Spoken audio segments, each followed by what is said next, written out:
This is The Express with Gary Allen, your 360-degree view of the world. Now, here's your host, Gary Allen.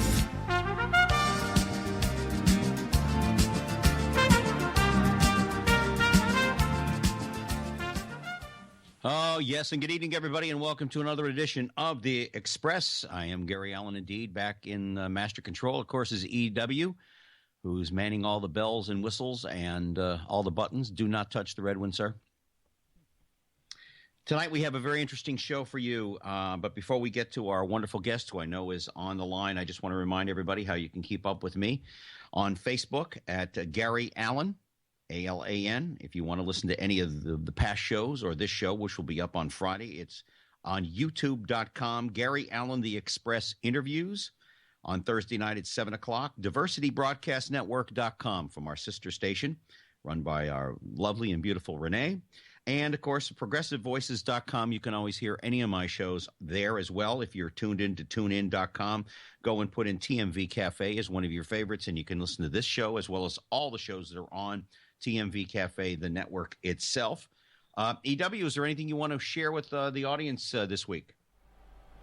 Yeah, if you guys want to help out, if you're familiar with the lovely, wonderful show, Austin City Limits, TMV Cafe has the same opportunity to do the same thing, such as, we have a title for ours, but we're doing what we call the dollar campaign. So if all you wonderful fans just go to tmvcafe.com, help us do the same thing. We have the opportunity with PBS to do our version of that with the independent artists that are played here on the station. And we will give the name of the title of the show once everything's in place. But simply go there, make a $1 donation or more if you want to. We love more. But we need to get a minimum of 6 episodes put on film and presented to them so they can actually start doing that. And if they like it enough, they want to actually go nationwide. So that's what we're hoping to do. So we need your help. All right, 6 episodes. That's as much as Hill Street Blues let me be on with them when I was doing Hill Street Blues. 6 episodes. That was it. They said that's enough. Yeah, well, having me on the set is something else again. My guest tonight is one of the most remarkable young ladies I've had a chance to meet in a very long time. Her name is Lisa DeBenedictis. She's an Emmy-nominated television and film writer who has written a new book, a wonderful book, stories called Short Skirts and Shorter Stories, a collection of short stories about her amazing life from a tiny little town in Ohio to her life in New York and Los Angeles. We're also going to talk about all the people that she's met along the way. And I'm pleased to have Lisa DeBenedictis on The Express. Lisa, good evening to you, and thank you for joining us. Thank you for having me. Well, it's always a pleasure to have you on board. You know, I must admit, going over the different stories, I was really amused by many of them, and we're going to get into that as we get into the latter part of the show. But first, I want to talk a little bit about what you were like as a child growing up. Now, I love how you sort of frame yourself in that you say you're a tiny little girl from a tiny little town in Ohio. What was the name of that town? It's called Talmadge. And where is it? It's in northeastern Ohio. It's not too far from Kent State University, kind of near the Akron-Cleveland area. And, you know, many towns in northeastern part of the country are built around town squares. Mm-hmm. But Talmadge was built around a circle, so it's a town that all compass points, you know, north, south, northeastern, meet in the middle of the town. And in 1812, when it was founded, it was a very smart move because people were in horse and buggies, and there was a church and the safety building were in the middle of the town. But now it's the point of more traffic accidents per decade than any other place in the state, I think. Lisa, are you on a cell phone? I am. Yeah, because we're getting a bad connection. You're fading in and out. Oh, sorry about that. Would you like me to call in from a different phone? Could you do that? I mean, because it's fading in and out. Yeah. We'll just take. It sounds great from my end. Hang on one second, and I'll just try. Okay. Calling in in a different way. Not a problem at all whatsoever. So but I the love town is little, but if you can drive here and 17 inches of snow, you can drive anywhere. Yeah. I never got the hang of driving in the snow. As I told you on the phone, I went to college at Carnegie Mellon for a while, and I never learned how to really drive in the snow. Even though I was born up north, I spent a good part of my life living in South Florida, which has been under a lot of rain recently. You sent me something just a little while ago, and I want to talk about this. Talk about your high school French teacher and when he used to give out writing assignments to you. Is that any better? Yes, it sounds better. Yes. Okay. I had a high school French teacher and a junior high French teacher who was a woman, but I don't have any really interesting stories about her. Yeah. I remember speaking French pretty fluently. Later, I moved to Switzerland, and I used a little bit of French, and I learned Swiss German, but I don't practice it, and so I remember how to say bicycle and pineapple now. Yeah. My mother studied French at Syracuse University, and it's a funny story. The first time that my father was with the airlines, and the first time they went to France, and some of my aunts and uncles went along too. And I remember she said, "Oh, don't worry, I speak French. Everybody's going to, it's going to be great. Don't worry about it. I'll be able to translate for you." And my father kept saying, "Beth, the French that you learned in college is probably not the same French that they speak in France." And when they got there, my mother was devastated. She could kind of understand it, and they could kind of understand her, but it really didn't go over very well. So, it's something, I guess, that needs to be being dealt with. Why do you refer to yourself as a tiny little girl from a tiny little town, though? I mean, I'm mesmerized by that description of yourself. Because I'm not very tall. for one thing. Yeah. And I am tiny. I'm little. I remember when I first moved to New York. I mean, I was always at somebody's elbow in very crowded elevators. And when you're in a crowded elevator in Manhattan, you can go up 87, 97 floors, it's just very, tight quarters there. And so it could take you 10 minutes to go, up that many floors. Right. And, and everybody's kind of dwarfed in Manhattan with the skyscrapers and that kind of thing. But I am kind of challenged in the height area. Mm-hmm. I don't think of myself as very, I guess I tend to be, thought of as a little bit taller because I have a big mouth, maybe. Well. When I first moved to Manhattan, I remember I was this very shy person. Mm-hmm. And after like a week of being there, I mean, you will die. You can't even hail a cab, if you're timid in any way. Yeah, yeah. Oh, yeah. I really, it changes your personality. You have to be assertive to do anything, to get through a subway station, to get in a cab, to, get to work in the morning. Yeah, if you're shy or timid at all in New York, you'll get run over real fast. You grew up in what you classify as a working class family, second generation Italian Americans. Was it a good life? I mean, I know your mother and father were very prominent in your life. Your mother was a major influence to you. You loved and adored your dad, and of course, your father's no longer with us. But what was it like for you? My father is with us. My father is with us. He's had several close brushes with this year. We almost lost him. He fell and had a subdural hematoma, but we pulled him through, and he is very much with us and alive. And cognitively, he's completely back to normal. It's been a wonderful recovery. Well, for some reason I thought he wasn't. That's okay. No worries. That's okay. What was it like for you growing up? I mean, were you a very studious student? Were you an avid reader? I guess I would call myself a nerd. I was an only child until my sister came on in the planet at 7.5. when I was 7.5 years old. My best friend growing up is still my best friend today, Rose LaMello Hepner. She is a year older than me, and she's kind of like my big sister in life, even though she's only a year older. So there's several stories in the book that she's prominent in.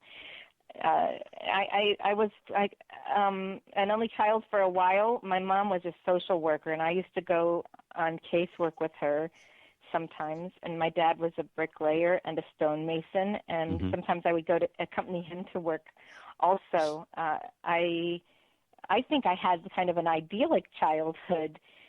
My father and grandfather built like a playhouse in the back that it still stands today. It's got a little roof and little lights, and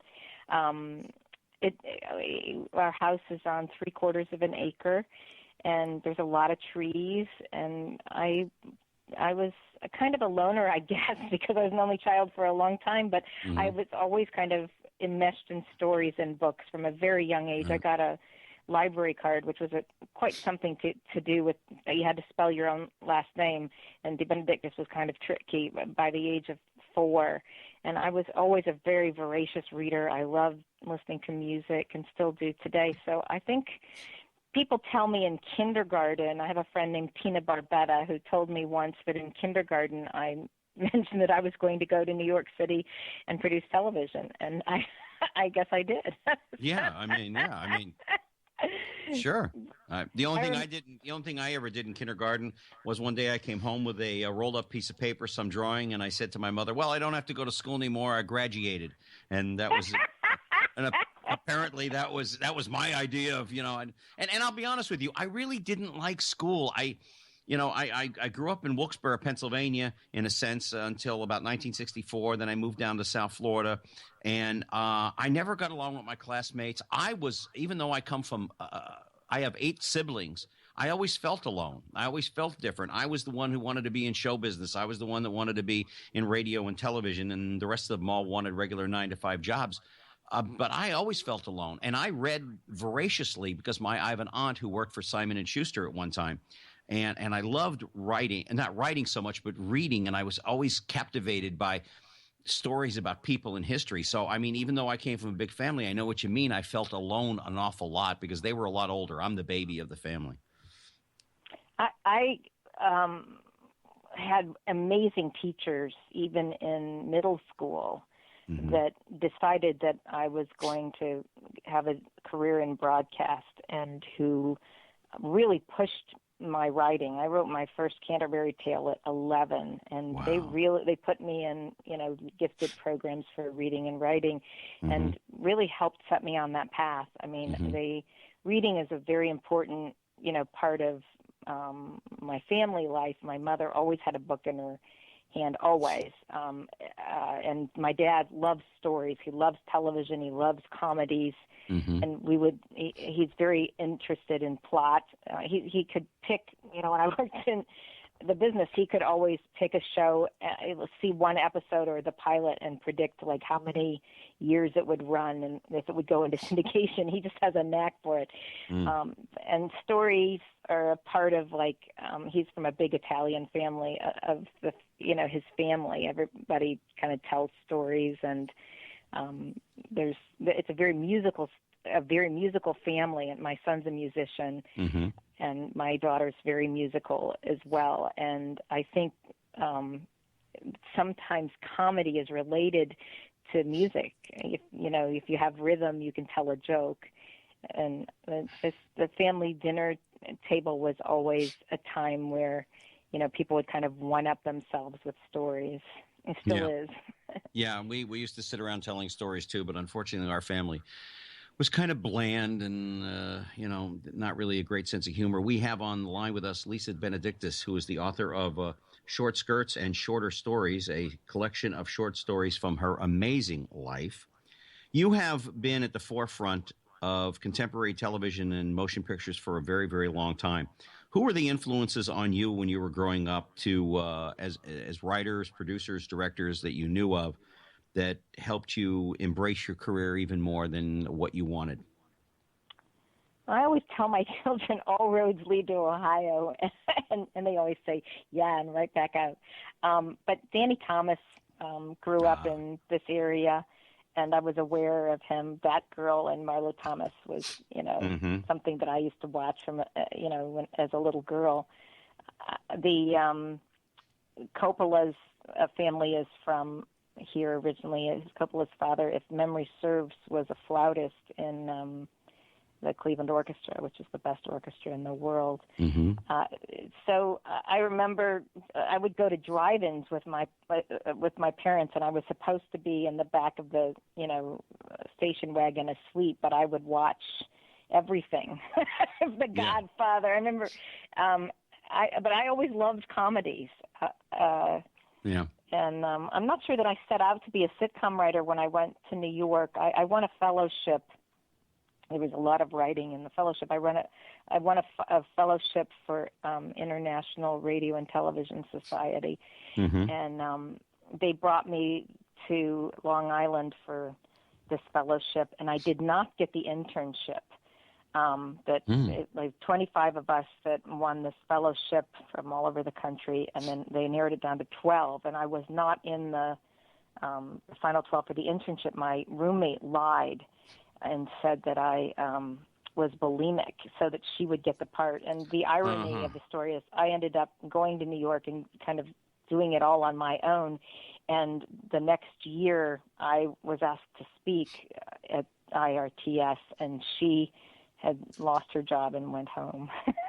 And she's working, and she's working at license. And she's working at Denny's. And she's working at Denny's. I don't know. I really don't even remember her name now. I mean, at some point in my life, it was very important to me, and now it no longer is, thankfully. Isn't it amazing when we are kids what appears to be extremely important, then we look back on it 25, 30 years later, and we go, what was I so upset about? It was so funny because this past Christmas, there's a wonderful grocery store that closed it, sadly, but it was kind of like the Balducci's of this area. It was called West Point Market. They had the most amazing wine and cheese section. Mm-hmm. And I re-met this professor who was my advisor, who is now selling amazing Italian wines to different markets all over the country. Mm-hmm. And I happened to see him, and he recognized me and said hello. And at the time, I remember I came home from IRTS and I was crushed that I didn't get the internship. I had worked, I'm a workaholic, and I'd worked really hard, and I did a very good job. I had to give a public speech on things that I didn't know that much about at the time, and really Mm-hmm. researched and worked so much harder than most people who were there. Mm-hmm. And I was one of the only kids that wasn't from an Ivy League school that went there. And I remember at the time he told me, and I said, I'm not bulimic, like, how can this happen? And I was crying, and he said, you are so not cut out for New York. You need to stay here and get your MRS. And I reminded him of that. He was a little bit embarrassed, but the fact that he told me that I couldn't do it probably just propelled me to want to do it even more. Oh, yeah. I think when people are pushed against the wall and they're told you can't do this, you're not qualified to do this, you're not prepared to do this, I think if you have any kind of inside texture to yourself, I think you absolutely say, no, I'm going to prove you wrong. Well, that's one of the things that happened with the book. I have multiple sclerosis, and I've had several really bad falls and concussions. Prior to this, I probably had what was close to a photographic memory. And I never knew that it was special, so I started to lose it from the traumatic brain injuries. And I started to piece together some things on Facebook, just like little memories, and people kept telling me, you've got to publish these, you've got to publish these.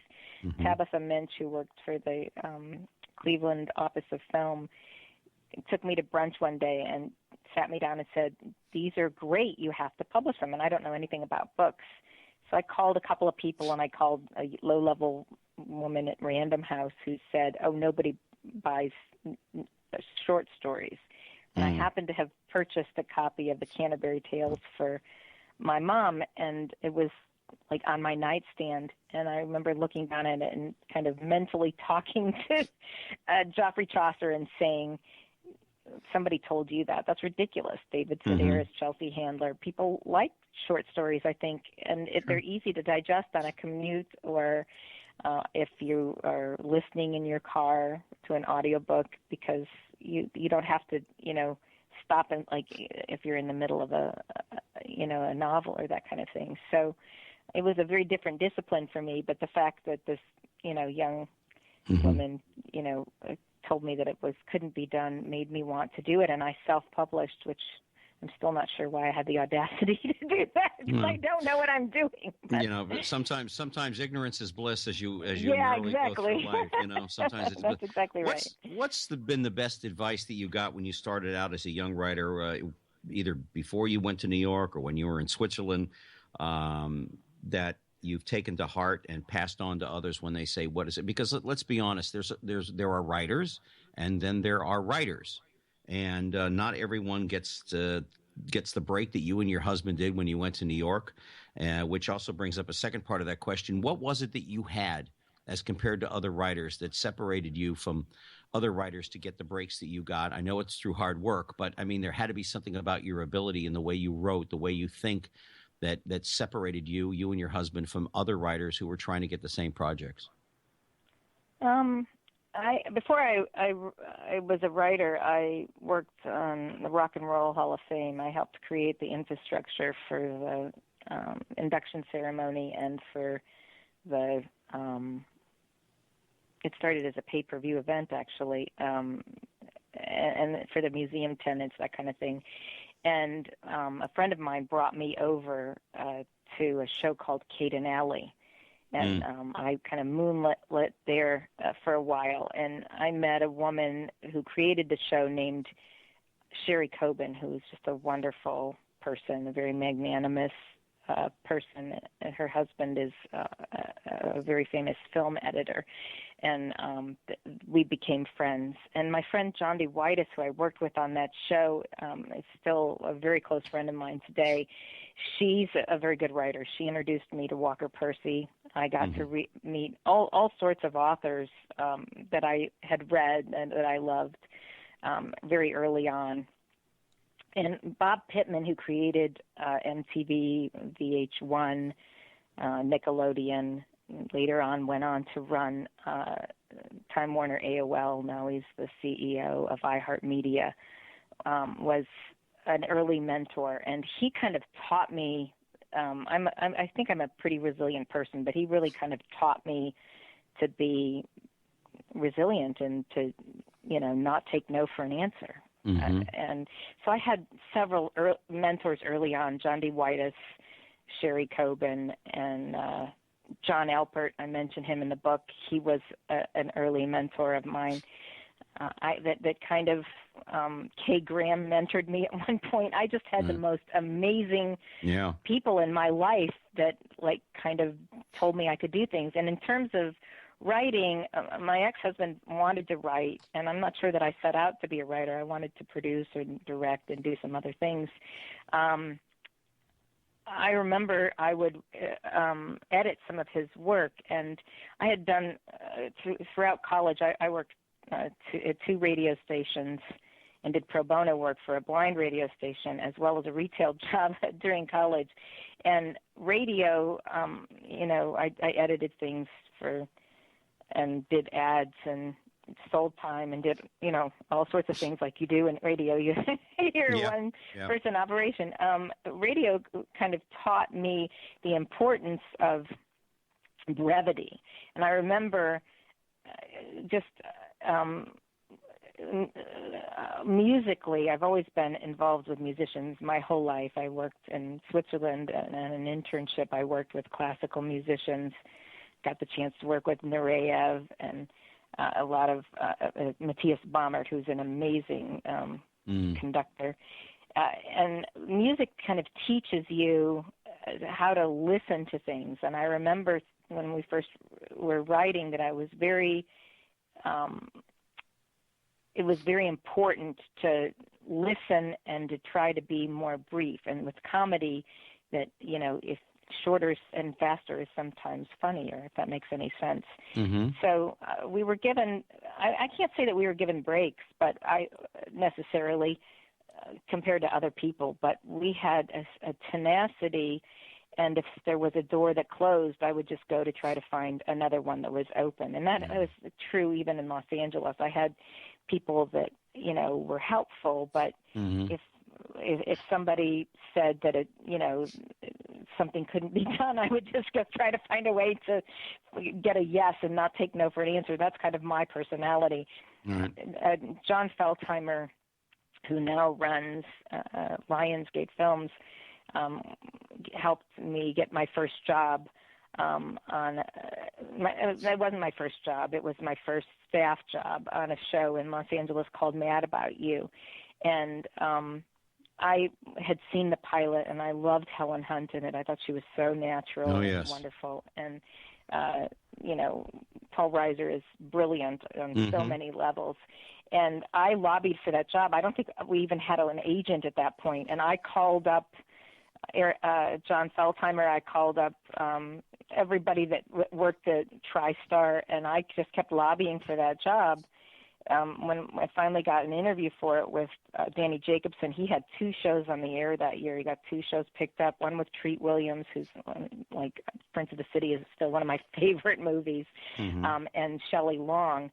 And I think he wanted us to go on that show, and I really wanted to work on Mad About You. And then by the time I got the opportunity to meet with Paul Reiser, my ex-husband, and I went to breakfast with him.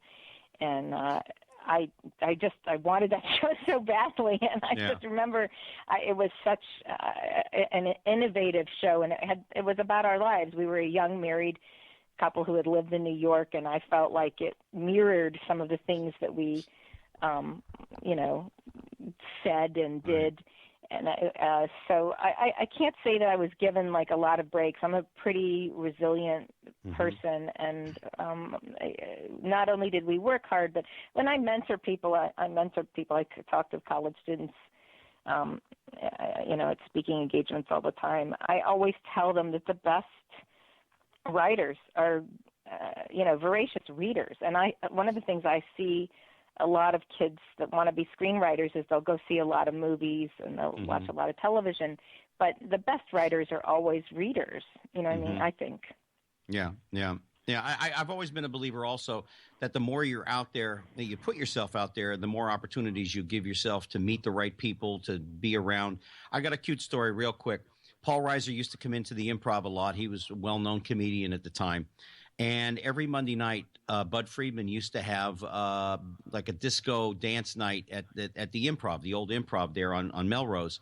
And who used to come in there all the time was Helen Hunt. And I remember one night, Paul Reiser looked at me and he said, "Isn't that Helen Hunt over there?" I said, "Yeah." He said, "Boy, she's a cute little girl." I said, "Down, boy." I said, "You could be her daddy." I said, "Down, boy." I had a mad crush on her, and I ran into her. Oh, this must be 7 or 8 years ago. Well, longer than that now, 10 years ago in Vegas. And she kind of remembered me vaguely, and I told her the crush that I had, and she said, "Well, you should have let me know." And I said, "Oh, Helen, I would have never stood a chance." So, but she was a wonderful, talented, hardworking actress when she's in the middle of a project. She truly is. I remember watching her on Lyric McMurtry's Lonesome Dove, if memory serves. I think she was in that. And she just everything she does, she's she kind of elevates the material. But Paul is a genius on so many levels. I don't know if a lot of people know this, but he started out as a composition major. He's an amazing pianist, and I believe that he studied composing in college before he got his movie acting break. And he was a big movie actor before he was a television actor. And he's now he writes and he does everything. He's an author. And it was such a fun thing to work with him because he's just such a lovely, minchy person. He really is. We're talking to Lisa DeBenedictis, the author of Short Skirts and Shorter Stories. We're going to get to that book in just a couple of minutes, but I want to cover just a few more questions. A lot of the opportunities you've had, you've walked through some doors that many people dream of. In my own life, the more I meet people that are what I feel far ahead of me, like if I ever got the chance to meet Charlie Rose, it would be the greatest thing in my life. But I try to work hard, because the harder I work, I believe, the easier things are coming to me.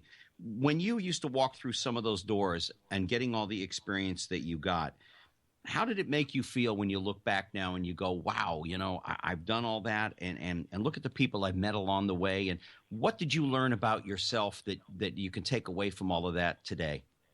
I have chutzpah. Okay. I have a gift. I have a gift that I can get almost anybody on the phone. Mm-hmm. I don't know where this comes from, but I've had it for a long time. When I was, very young, like 15 or 16, I could get anybody on the phone. Mm-hmm.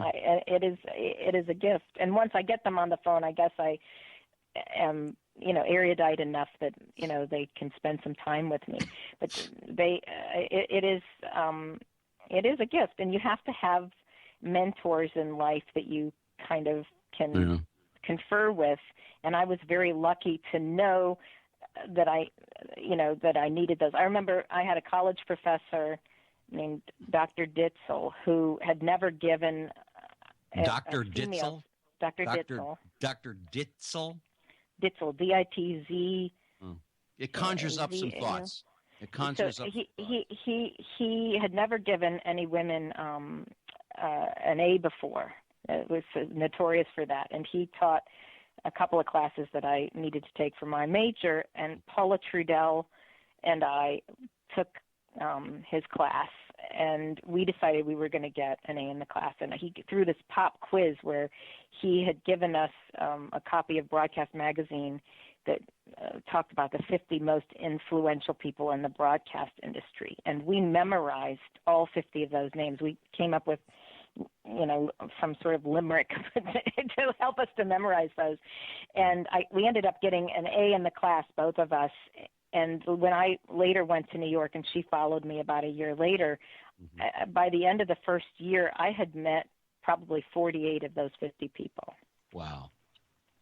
I had the chance performing at the Improv and being a member of the Groundlings to meet a lot of my heroes. A few that I really wanted to meet, unfortunately, had died long before I ever got to Los Angeles. But I did get to meet Lucille Ball. I did get to meet Carol Burnett, because we used to go to a little place that I know you're familiar with, Pink's. Yes. And I try to tell people about Pink's, and I try to tell my listeners, this is this little hot dog stand right on La Brea, and it was a little nothing joint for a very long period of time. Now I understand there's lines around the corner to go and to get a hot dog, but you'd see celebrities there like crazy. And I was also lucky enough, I always tell this story because I consider it quite an honor. My roommate was an engineer at A&M, which was Charlie Chaplin's old studio right there on La Brea. And I was there the night, or the morning, you might want to say, when they recorded We Are the World. Oh, that's so cool. Yeah, I mean, not every artist was there that night. I mean, Michael wasn't there and a few others were not there. But I got to meet an awful lot of really great people that really are just really good stuff. And I've had a chance, of course, at the Groundlings. Bob Saget and I and Kevin Costner were classmates, along with Barbie Benton and other people like that. So I've been very, very blessed. I worked with Tom Maxwell on a show called Dream On. I don't know if you ever knew him, but he was with the Groundlings for a long time. He's a brilliant writer and Phil Hartman was very helpful to me and with my impersonations, even though I was a little older than Phil. But what a tremendous character.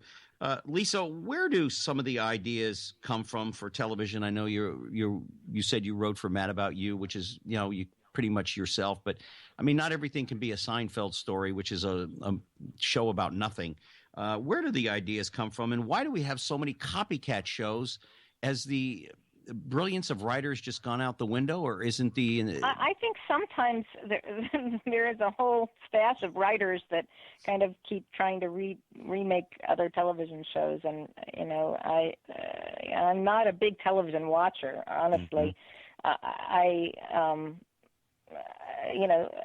lot of my stories came from family. I was always, the one that wrote like the family episodes, whether it was for Dream On or Mad About You or Ellen. And a lot of those stories came from my own life. I mean, the domestic situation comedy is something that, whether it's a play or a book or a television show or a drawing room comedy, is a go-to because most people have families and they have situations that, join people into a commonality, if you will. Right. Yeah. I just find it interesting. You just mentioned Ellen. I remember the hoop-de-doo about Ellen coming out of the closet, as it were. The puppy episode. My friend Dava Savell was one of the writers that I think wrote that episode. I've worked with some brilliant writers there.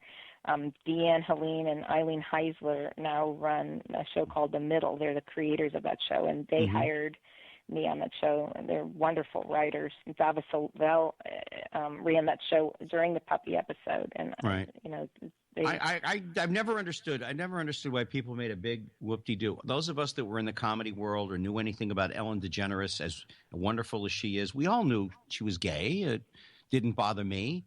We knew that Rosie O'Donnell was gay. It didn't bother me. What you do behind closed doors, I don't care.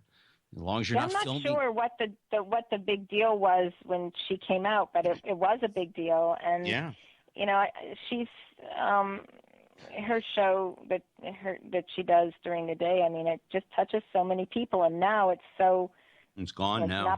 Not big a deal. When people say, who's gay and who's not. But at that time, I think it's still. I guess they thought that Middle America would care. I don't know. I'm from northeastern Ohio, which I guess is considered the middle of America, even though we're closer to Toronto. But I don't think people really care about people's sexuality. They care about the content of their character. One would think, but they did raise a stink about it. We're talking to Lisa I knew I was going to get that last name. DeBenedictis, Emmy Award-winning television and film writer who has written this wonderful book, Short Skirts and Shorter Stories, a collection of short stories about her amazing life from Ohio to New York to Los Angeles and all the roads in between. Where did you come up with the title for this book?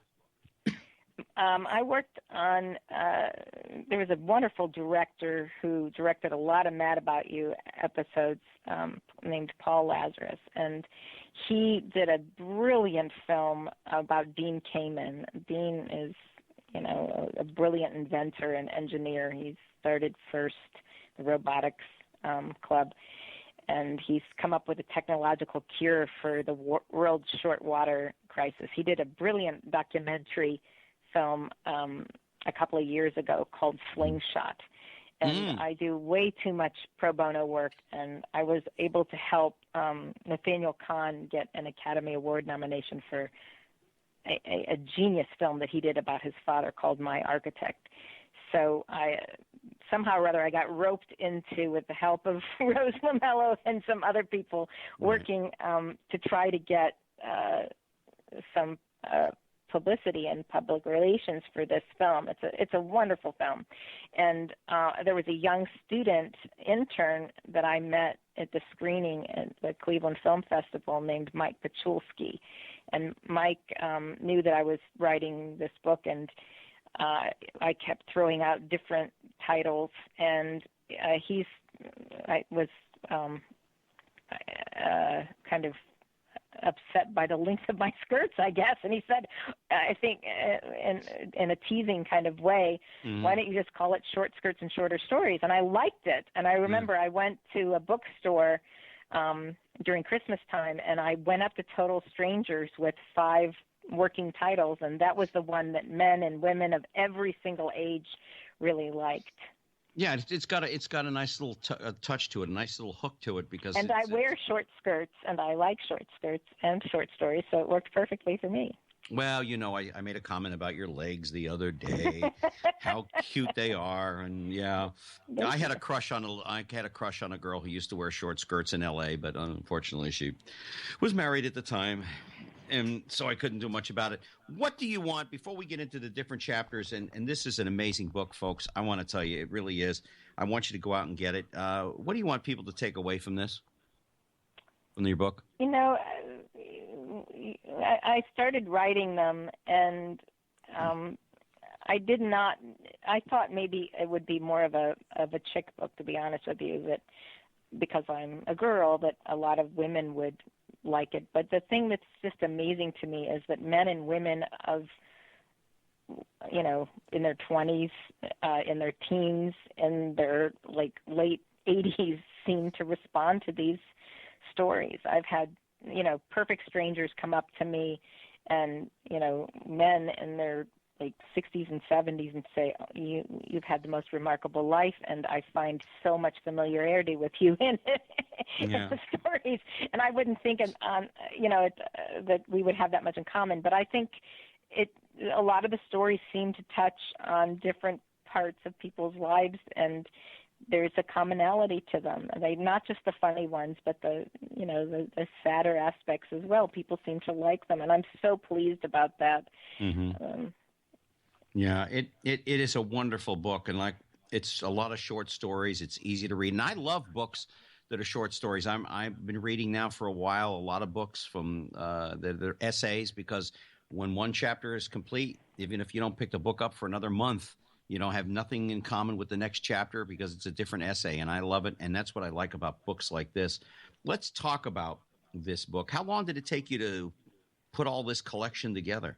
It didn't really take me that long. I started, you know, writing a couple of things, and I kind of put them in a drawer. And as a writer, I know that I'll write something sometimes that's, I think, is a short story, and later on it becomes a play, or later on it becomes the impetus for the first scene of a movie, or I'll write something and put it in a drawer, and later on it becomes the impetus for a pilot and then that's how my life works. So I just kind of wrote a couple of things and kind of stuck them in a drawer or stuck them into my computer.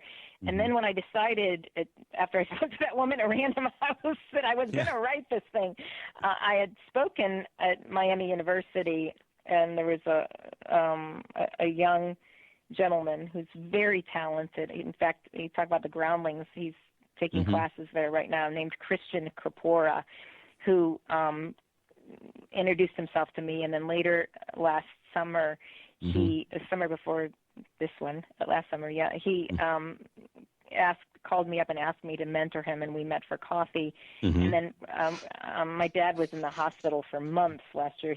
I mentioned he fell, and he was in the hospital and then had to have a major surgery and in rehab. So I wasn't able to work on it.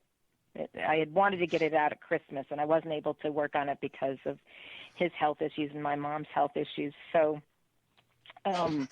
he came to see me speak at a library in the middle of December, and I read a couple of these stories out loud, and I mentioned that I was hoping to publish them, and he made the mistake of saying, if you need any help proofing, let me know. So Christian came over on, the 16th or the 17th, and by the 24th we had them ready to publish. And I wrote probably 7 or 8 of them that like the last 2 days. So it didn't really take me that much time to do it.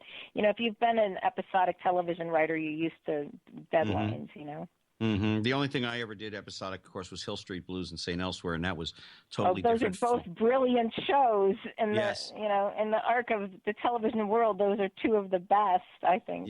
Yeah, I had a great deal of fun working with William Daniels on St. Elsewhere, and I told this story to the late Ken Howard, who was on this show, and I said to him, I said, Ken, I went to him one day, and I said, Mr. Daniels, I've been watching you now for 2 weeks that I've been on this show, and I've learned more from you than I did from any acting teacher that I've ever had in my life. And he said, well, of course, son, you're watching the best. And as only William Daniels can do. He was fascinating. I loved him in 1776. I'm sorry, I still love that musical, and that still will.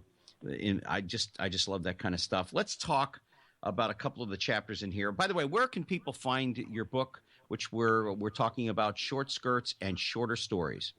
It's available on Amazon and BarnesandNoble.com. I wrote a letter to the CEO of Barnes & Noble this week to see if we can get it in Barnes & Noble stores. I'm talking to the CEO of BAM, Books A Million, about getting it distributed in their stores. And there are many mom and pop independent bookstores that are starting to carry it. You can get you can order it on the web, or I still like bookstores, so I'm encouraging people to get them at bookstores. And then the audiobook is Find a Way. Just put it up for sale. Find a Way is a distributor that Barnes & Noble's corporate introduced me to, and they are putting it up for sale by the audio version on MP3 all over the world. It's like, I don't know how many different continents. And then I'm selling the CDs myself. And people love the audiobook. There's a Christian introduced me to a gentleman named Cameron Holloway, who just graduated from Grove City College, and he came over during Christmas break and soundproofed my basement with pillows and comforters. Wow. And we recorded it in my basement, and it doesn't sound like it. It sounds very professional, and people seem to really respond to the audio version. I'm so excited about that. It sounds great, and of course, I'm a person like you. I like to hold on to the book. I like the smell of a book. I mean, when I go to a bookstore, I want to buy the book. I love the texture. I love the smell. I love feeling the book. I love turning the pages. I love the insight that I can get. Let's talk a little bit about homage to my earliest mentor, which would be your mother, and how important she was to you in your career. My mom and I are really close. Some mothers and daughters seem to have issues. We've always been really close. She's always been like a champion to me. She's always been somebody who kind of said, if I fell down, it helped me to get right back up and, to follow my dreams. And she just kind of raised me that way. Did you want me to read that one? No, I just want you to talk about your mom, because I know how important your mother and father are to you. I know how important family overall is to you. Yeah, I have the most colorful grandparents and cousins and aunts and uncles. And my mom was an only child. My dad was the oldest of 5. And it's a very theatrical family. She's, my mom was from upstate New York, and she grew up in Lake Placid area. And she was a social worker, so as much as you try hard not to be your mom, you end up becoming your mom. But right. was a real voracious reader and a lover of literature and plays, and introduced us to Shakespeare very early on. My father, the whole family is very musical, and introduced me to opera and to classical music. By the time I was 3. I remember one of the first movies they took me to see was Dr. Zhivago, and up until the concussions, I could have recited almost the whole dialogue, just wrote, from memory. So the stories are big in my family, and the consequences of stories and characters. We would talk about characters in the news, a very political family. We'd talk about people and the stories and how they became who they were, whether they were villainous like Hitler or whether they were, contemporary people in the news. And I believe that, probably had something to do with my love of stories. And I raised my children the same way. My mom bought the Harry Potter books for my children when my daughter wasn't even in kindergarten yet, and we would read them together. And we would go, like, I was one of those geeky moms that would show up at midnight to get the book, and Amelia my oldest, would have them, the book halfway finished. By noon the next day, she'd stay up all night long reading. I can't read like that. I can only read maybe a chapter or chapter and a half, and then I'm ready to get away from it. We're talking to Lisa DeBenedictis, the author of Short Skirts and Shorter Stories. We're talking about the book itself. One of the chapters that I found interesting was Fortitude Forges Comedy, and about the people of Cleveland. Now, if you want to read that, you can go ahead. I have it in front of me. But I never thought people in Cleveland didn't have a sense of humor, because you're from Cleveland. And all sorts of comedy writers are from Cleveland. Yeah. I've worked with many of them. There's a long list of them. We all come from this area. There's some great writers from this area. What page is that? I'd be happy to read it. I got it in front of me. You let's see. I don't remember. Page 19. Okay. It's an absolutely fabulous as we go through this. And some of the chapters, folks, are just unbelievable. And it's in 4 sections. The home section, New York, Los Angeles, a home section. After that, we're going to kind of skip down a little bit and skip New York for a minute, although that's where you met some great people. But I want to talk about in Los Angeles, Table 21, which was a funny story. Okay. Fortitude forges comedy. People from Cleveland are survivalists. They are taught from birth to cut down their own tree, to build their own shelter and boat, and finally their own coffin. With winters colder than the Arctic and slogging knee-deep in snow, they quickly learn that laughter can heat up a body and chase away the blues. Refuge is available in public libraries and bars. All these elements serve to foster great writers and storytellers. Yeah. Yeah, I've known a lot of performers, actors in particular, that have come out of Cleveland. Drew Carey, of course, came out of Cleveland, and he still loves Cleveland a great deal. I've only been there a few times in my life, but people seem to be very, very nice there. They seem to be very... They are nice. It's true. And great artists come from this area. I think part of it is we have an amazing art museum. The Cleveland Museum of Art is always free and open to the public, and it's just an amazing museum. And the orchestra is the best in the world. There are a lot of great musicians that grew up here. Part of it's the weather; it drives you inside to practice, I think. Yes. But part of it is it's part of the culture, and it's part of that immigrant culture too, where you know whether it's architecture or writing or creating and composing, there's a perfectionist attitude. Yeah, I do. I come Dean O'Shannon is from this area. He's a great writer that was an executive producer on Modern Family and Frasier and a bunch of other shows. Good friend. I got a quick story to tell you. One person on that show of Frasier was one of the biggest surfers in South Florida. Okay. He was a surfer boy. It was Kelsey Grammer. Oh, I worked with Kelsey on Mad About You, and on Kate and Alley back in New York before he was famous, before he'd done his Cheers run. Yeah, he was a very, very fun guy to work with. Even back then, he was very smart, kind. Yeah, and very smart, and very nice to everybody on the set. I mean, it didn't matter if you were a gopher or a production assistant. He was kind to everybody. Because of him, I got to meet Christopher Lloyd, who he and I became friends. Oh, he's a wonderful writer. Oh, and director and everything. I want to skip New York just for a little bit because I know there's a chapter in there about meeting Bob Pittman and Kirby and Percy and Soul Food, etc. There's so many chapters here, folks. We can't cover it all. But I want in particular on page 39 is Table 21. Just talk about this incident where you ran into Nancy Reagan, of all people. I don't... my book seems to have different pages than you. Let me see. 59 is what I have it on. Hang on. Oh, okay. Did you read it on the e-book, maybe? Yeah, I read it on the e-book, which is page 39. I just found this fascinating to me. And, of course, Arnold Schwarzenegger you met, and other people you met, and Tom Selleck you met. But, I mean, this is a funny story. I'm happy to read this. Table 21. When I first moved to L.A., I was rather appalled at celebrity consciousness. I wanted to take my newlywed husband to brunch on his birthday at the Beverly Wilshire Hotel. I'd made arrangements 2 weeks in advance. I spoke to a maitre d' and reserved us a table near the window. On the day of the reservation, his birthday, we arrived on time, dressed up.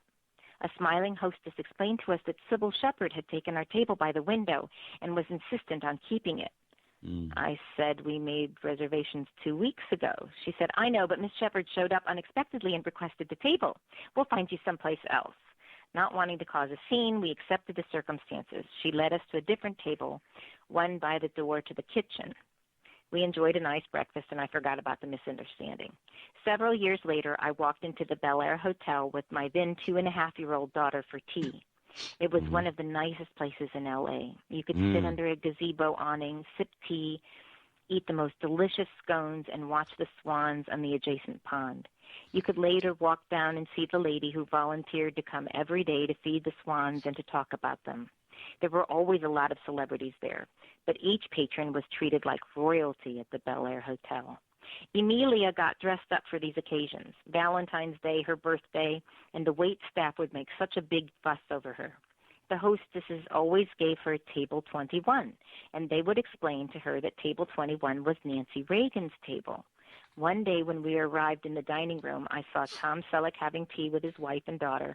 Brooke Shields was there, too, on the other side of the room, and Nancy Reagan was sitting at table 21. Emilia looked aghast that someone was at her table. She was all of 4 at the time. I smiled politely to the hostess and said we'd be happy to sit anywhere they had room. Mm-hmm. As we passed by table 21, Nancy Reagan looked at my daughter and turned to her, stopping us before her. She shook her hand and said, "Good afternoon, Miss Emilia. I understand you often sit here. I hope you don't mind that my guests and I are here today." Emilia said, "That's just fine." She was so nice. I shook hands with Mrs. Reagan as well and was delighted by her compassion and good cheer. Oh. It was a joy to meet such an esteemed and influential woman of our time, but the most important person to me that day, more so than any celebrity or political figure, was my precious Emilia. Oh, that's funny. That's good. That's a child acting more adult than probably some adults would probably have acted in the circumstances, you know? Knowing some of the people I know in Hollywood. My kids grew up, though, like meeting celebrities on a daily basis. So, you know, Emilia was raised on the set of Ellen, and, you know, they were so used to it, they didn't really think twice about it. Well, I mean, you know, it's the same story kind of with me. I went over, I've told this story on the air. My uncle, who was a comedian on Miami Beach forever, the late Tubby Boots, he died a few weeks after my mom. His sister, he would often call me up and say, "We're going to go have lunch here. We're going to go have lunch there." One day he called up to my mother and said, "What's Gare doing?" My mother said, "Oh, he's mowing the lawn." Blah, blah, blah, blah. We go down to the Fontainebleau Hotel, and who are we having lunch with? But Frank, Sammy, and Dean. Oh, how cool is that? Yeah, we're talking to Lisa DeBenedictis. She's the author of Short Skirts and Shorter Stories. Please pick this book up. One last section. You actually in New York, I guess it was in New York, you used to run into Bruce Willis a lot when he was a bartender. Yes, he used to give me free bourbon at Cafe Central. Yeah, he was he had gorgeous shoulders, so he was memorable to me. Yeah. Now, there was a story out about him that he's not so nice to people on the sets of movies. I don't know if that's true or not. I met him a couple of times at the Improv. I knew him when before he was famous, and he was always very kind then. I don't, you know. Now, how was it with Arnold Schwarzenegger? You have a chapter about him. He almost hit you 3 times before you actually met him. Yeah, I used to see him every day at Bellwood Bakery. We would have the same carpool time schedule. I would be taking my kids to Brentwood Presbyterian preschool, and he was probably taking his kids to Brentwood Elementary School. And we used to see he and Maria every single morning at Bellwood Bakery. And I didn't ever stop to talk to him necessarily. I mean, you'd see Dustin Hoffman there every day. You know, it was just that kind of place. And but he almost hit me, and on the 3rd time, I just kind of lost it and got out and started yelling at him. Arnold, yeah, you know, you're yelling at me now, but remember, your father and I were both bricklayers. You know, for God's sakes, it's a wonderful thing. He is very nice, which was kind of shocking to me. And yeah, he actually is. He really is a nice guy. We have been talking to Lisa DeBenedictis, who is an Emmy Award-winning television and film writer. She has this wonderful book out. Please go and get it, Short Skirts and Shorter Stories. It has been an absolute thrill to have you on this program, Lisa. It's been so fun. Thank you so much for being such a magnanimous host. Well, I don't know about being magnanimous. I don't even know how to spell that word with my dyslexia. But, nevertheless, thank you for your flattery. The $5 will be in the mail as soon as I make it. But anyway, thank you so very, very much for joining us here on the Express. And you're going to be back with us, I know, before the end of the year is out, because there's so much more to cover with you and so many other things. I would be delighted. Thank you very much. Well, you've become a friend of mine now. And as my career moves forward, I'm looking to you for a little help, too, along the way of letting people know that I'm out there, which you've been doing graciously ever since you found me. And I'm so grateful for that. So, again, thank you very much, Lisa. And I will be calling you probably tomorrow at some point. That sounds wonderful. Thank you so much. Good night. Good night. And I want to remind everybody out there, if you want to catch us on Facebook, go to Gary Allen, ALAN, and any of our past shows. This show will be up on Friday afternoon on YouTube.com. Gary Allen, The Express Interviews is what you type in. Thursday night at 7 o'clock, this show will repeat itself on DiversityBroadcastNetwork.com. Also on ProgressiveVoices.com. It'll be up there probably next week. And TuneIn.com. Go to TMV Cafe. Push us in there. You can catch any of our shows at any time. Thank you all very much for taking a few minutes out of your day to join us. I am so grateful to all of you who take the time to tune into The Express. And until next time, please take care of yourselves and each other. You've been listening to The Express with Gary Allen. Join us here every Tuesday night at 10 for more captivating talk with Gary Allen. See you next time on The Express.